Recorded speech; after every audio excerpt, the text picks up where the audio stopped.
The soldiers represented in the Peace Museum are those who died as Army Kamikaze Pilots.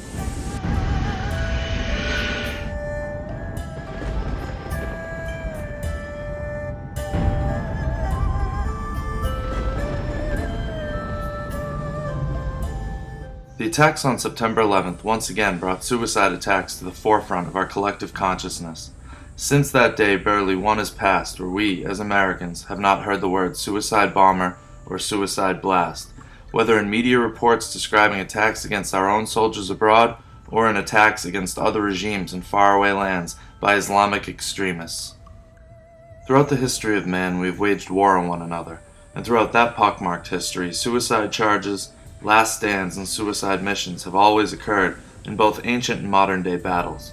But it wasn't until World War II when the fanatical Imperial Japanese began employing planes, carrying a bomb under one wing, a fuel tank under the other, and a pilot to strike U.S. forces in the Pacific, often with only enough fuel for a one-way trip, did those words take on a new meaning.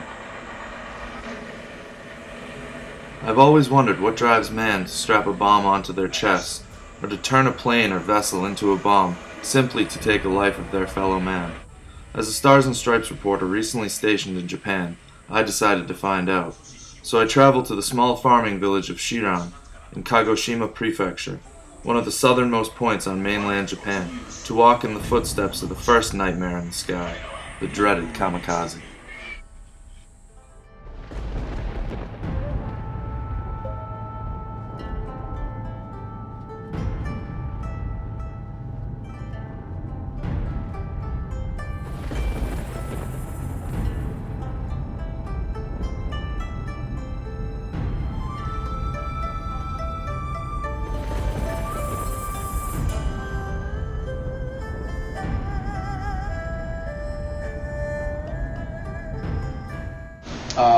And this Peace Museum has been built to commemorate these pilots and to expose the tragic loss of their lives, so that we all might better understand need for everlasting peace and hopefully to ensure such tragedies are never repeated.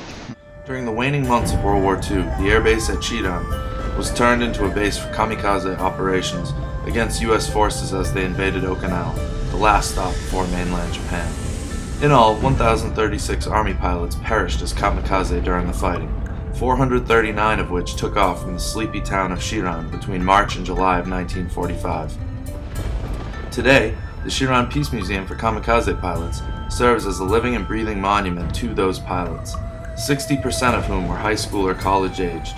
It also serves as a reminder to the Japanese people and to people everywhere to observe peace and tolerance towards others, and to refrain from repeating the mistakes of the past.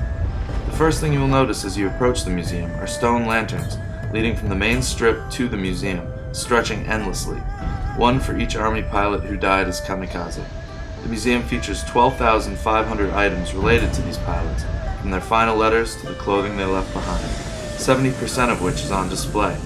Visitors can also view their barracks and visit a shrine to their memory.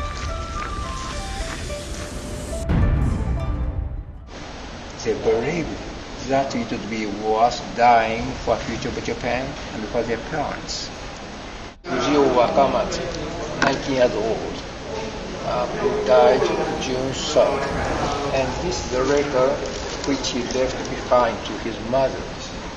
Dearest mother, I'm satisfied with my life. I will smile when I get onto the ship. This is my last and first piety for you, mother. Please don't cry for me. Please encourage me with praise. I'm engrossing a dog. You can keep him as me. Please say hello to my brothers and sisters. Please show this letter to them. Please say hello to our neighbors. Dearest mother, I will keep on smiling. Take care. See you, mother.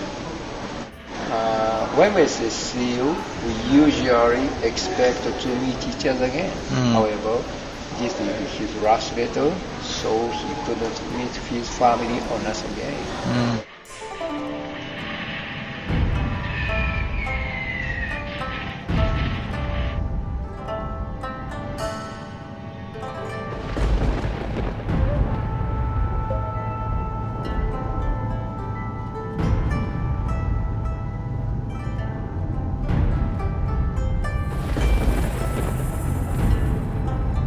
Down the street from the museum is a place called the Firefly House and the Tomiya Inn. This is where the pilots spent their days before their final missions.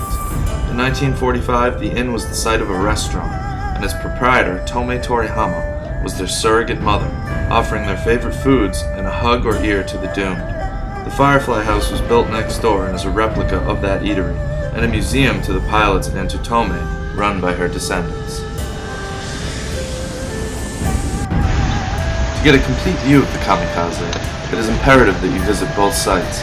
At the museum, for example, you will pore over letters extolling the Emperor and hoping for death against the ugly American enemy. However, at the Firefly House, you will read letters that hope for Japan's defeat and share feelings of sadness and regret over their short lives. You will read about the tragedy of leaving loved ones. This is not to say you can't find letters and stories like this at the Peace Museum, but they are few and far between. You see, the pilots knew that the military would not censor their letters that they left with their mother in town. I've often wondered what drives a man to strap a bomb onto their chest, or to turn a plane or vessel into a bomb simply to take the life of their fellow man. In many ways, I've found that the reasons have remained the same over time. Fanatical fervor is drummed up, and the young and weak-minded are nudged or pulled overboard, led by a devoted group of sociopaths. Chiran exists so that we may never forget.